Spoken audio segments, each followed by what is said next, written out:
সম্মানিত উপস্থিতি, যে যেখান থেকে আমাদের প্রতিবেদনটি দেখছেন সকলকে আমাদের চ্যানেলের পক্ষ থেকে শুভেচ্ছা জানাচ্ছি। দর্শক প্রত্যেককেই নতুন বছরের শুভেচ্ছা জানাচ্ছি। আমি নবদ্বীপ। দর্শক আমরা এখন রয়েছি একটি আমের জমিতে দাঁড়িয়ে। তো এখানে আজকে আমাদের দাঁড়ানোর মেন যে উদ্দেশ্য, আমরা আম গাছের ট্রিটমেন্ট সম্পর্কে বলতে চাই। আমরা এখন যেটা দেখতে পাচ্ছি, আম গাছে কিন্তু অধিকাংশ গাছে মুকুল চলে এসেছে। এখন কিন্তু অবশ্যই আমাদেরকে ট্রিটমেন্ট করতে হবে। এখান থেকে আমরা 8 থেকে 10 দিন আগে কিন্তু আম গাছের পরিচর্যা সম্পর্কে বলেছিলাম। আজকে আবারও বলতে চাই, যাদের আম গাছ আছে তারা কিন্তু অবশ্যই ট্রিটমেন্ট নিতে হবে, তা না হলে কিন্তু আমের ফলন ব্যাপক কমে যাবে। অনেক আগে যখন আমরা যেটা দেখেছি, ছোটোবেলায় যখন দেখতাম তখন কিন্তু আম গাছে ওই রকম কোনো পরিচর্যা দেওয়া লাগতো না, এমনিতেই হতো ন্যাচারালি।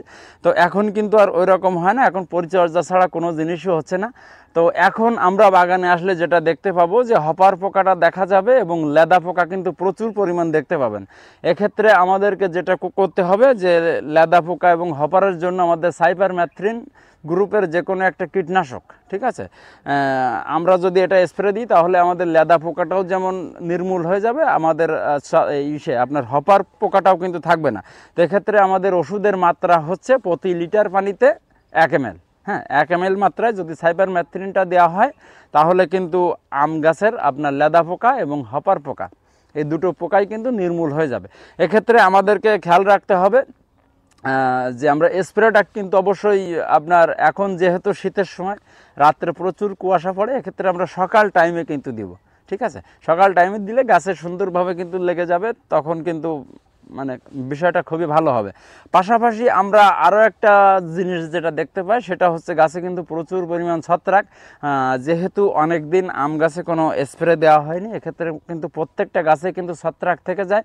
তো ছত্রাকনাশক হিসাবে আমাদেরকে যেটা দিতে হবে, এটা হচ্ছে আপনার কার্বনডাজিম প্লাস মেটালাক্সিল গ্রুপের যে কোনো একটা পাউডার। এটা যদি আমরা দিয়ে দিই তাহলে কিন্তু আপনার ছত্রাকটাও থাকবে না। এক্ষেত্রে মাত্রাটা হবে প্রতি লিটার পানিতে 2 গ্রাম, ঠিক আছে, এই মাত্রায় দিতে হবে। তাহলে আমরা কি করব, যে আমরা 2টা ওষুধই কিন্তু একসাথে স্প্রে দিতে পারি, ঠিক আছে।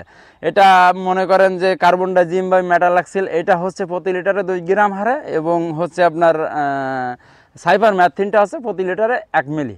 এই মাত্রায় যদি আপনার একত্রিত স্প্রে দেওয়া হয়, এখন দেখা যাচ্ছে যে বারবার যদি স্প্রে দিতে হয়, এখানে কিন্তু খরচেরও একটা ব্যাপার আছে। এক্ষেত্রে আমরা একত্রেই যদি স্প্রে দিই তাহলে আপনার অসুবিধা হয় না। এক্ষেত্রে আমরা কিন্তু একত্রেই 2টা ওষুধ একসাথে কিন্তু স্প্রে দিব, আর স্প্রেটা অবশ্যই আমরা সকাল টাইমে দিব। পরবর্তীতে আমাদেরকে যেটা করতে হবে, অনেকের বাগানে মনে করেন যে প্রচুর পরিমাণ শুকিয়ে গিয়েছে, যেহেতু মনে করেন এখান থেকে প্রায় 1 থেকে 1.5 মাস আগে একবার একটু বৃষ্টি হয়েছিল, আর কিন্তু কোনো বৃষ্টি হয়নি। এক্ষেত্রে বাগান কিন্তু শুকিয়ে যাওয়াটাই স্বাভাবিক। অনেকের মনে প্রশ্ন জাগতে পারে যে আসলে বাগান শুকিয়ে যাচ্ছে, এখানে পানি দেওয়া যাবে কিনা। তো এখন পানি দিলে কিন্তু বাগানে মারাত্মক একটা ক্ষতি হবে। যে ক্ষতিটা হবে সেটা হচ্ছে, মনে করেন যে আম তো বছরে একবারই হয়, ঠিক আছে। এক্ষেত্রে মনে করেন যে আপনাকে খুব সাবধানে কিন্তু আপনার চলতে হবে। একটা মনে করেন যে উলটপালট যদি করে ফেলেন, আমের ফলনটা যদি না হয়, 1 বছরই কিন্তু লস। এক্ষেত্রে এখন যদি আমরা আম বাগানে পানি দিই তাহলে মেন যে সমস্যা হবে, আম গাছের আপনার অধিকাংশ গাছে কিন্তু জালি পাতা চলে আসবে, আর জালি পাতা আসলে সেখানে কিন্তু ফল হওয়ার সম্ভাবনা খুবই কম। এক্ষেত্রে আমাদেরকে এখন কিন্তু কোনো অবস্থাতেই আম গাছে পানি দেওয়া যাবে না। পানি, সার এগুলো দেওয়ার কি আসলে কি দেওয়াই যাবে না? এগুলো কিন্তু দেওয়ার একটা সময় আছে, ঠিক আছে। এগুলো আমরা পানি দেব কখন? এগুলো পানি দেব যখন মনে করেন যে এখান থেকে আমের মুকুলটা সুন্দরভাবে আসবে, তারপরে মনে করেন এটা বৈলাকারে হবে, এটা আছে আপনার ফুল ফুটবে, তারপরে ফল যখন দাঁড়াবে, যখন ফলটা মোটামুটি ছোট ছোট টাইপের হয়ে যাবে, তখন কিন্তু আমরা আম গাছে পানি দিতে পারবো। তখন কিভাবে পানি দিতে হবে বা কতটুকু কী মাত্রায় সার দিতে হবে আমরা তখনকার সময় কিন্তু জানিয়ে দেবো। তো এখন কিন্তু আমরা কেউ এই পানি দেওয়ার এই যে ভুলটা, এটা যেন কেউ না করি। আজকে মনে করেন যে জানুয়ারি মাসের 1 জানুয়ারি আজকে, তো এক্ষেত্রে মনে করেন যে আর কখন আমাদের দ্বিতীয় স্প্রেটা কখন হবে। তো আমরা আমের ক্ষেত্রে যেটা দেখে থাকি যে 3 থেকে 4 বার স্প্রে দিলেই কিন্তু আমটা কমপ্লিট হয়ে যায়।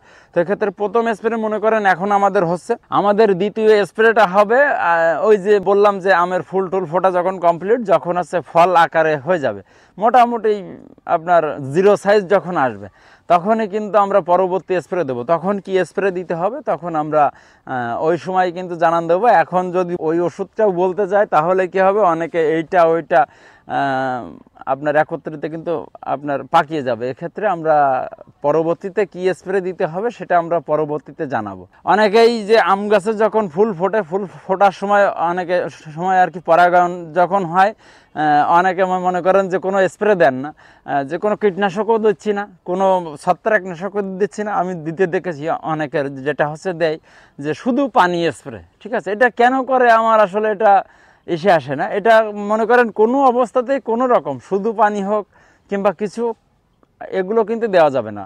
অতিরিক্ত মাত্রা যখন কুয়াশা পড়ে তখনও কিন্তু আম গাছের যে বোল এর কিন্তু অনেক ক্ষতি হয়। এক্ষেত্রে কোনো ট্রিটমেন্টে কিন্তু চলবে না। লাস্ট আমাদের এখন যেটা হবে, এখনই কিন্তু স্প্রে 2 থেকে 5 দিনের ভিতরে স্প্রেটা দেওয়া হয়ে যাবে আমের একবার বয়েল আসার পরে। হ্যাঁ, আমের বয়েল আসার পরে আপনার যতদিন পর্যন্ত ফলে পরিণত না হয় ততদিন পর্যন্ত কোনো আপনার স্প্রে কিন্তু আমরা দিব না, কোনো পানিও আমরা দিব না, কোনো সারও আমরা দিব না। তো দর্শক, আজ এই পর্যন্তই। আমরা স্বল্প সময়ে আম গাছের পরিচর্যা সম্পর্কে আজকে এখানে কথা বলতেছিলাম। আমাদের ভিডিও দেখে যদি আপনার ভালো লেগে থাকে অবশ্যই আমাদেরকে একটু কমেন্ট করে জানাবেন। তো সকালে সুস্বাস্থ্য এবং দীর্ঘায়ু কামনা করে আমরা আমাদের আজকের প্রতিবেদন এখানে শেষ করছি। ভালো থাকবেন, সুস্থ থাকবেন।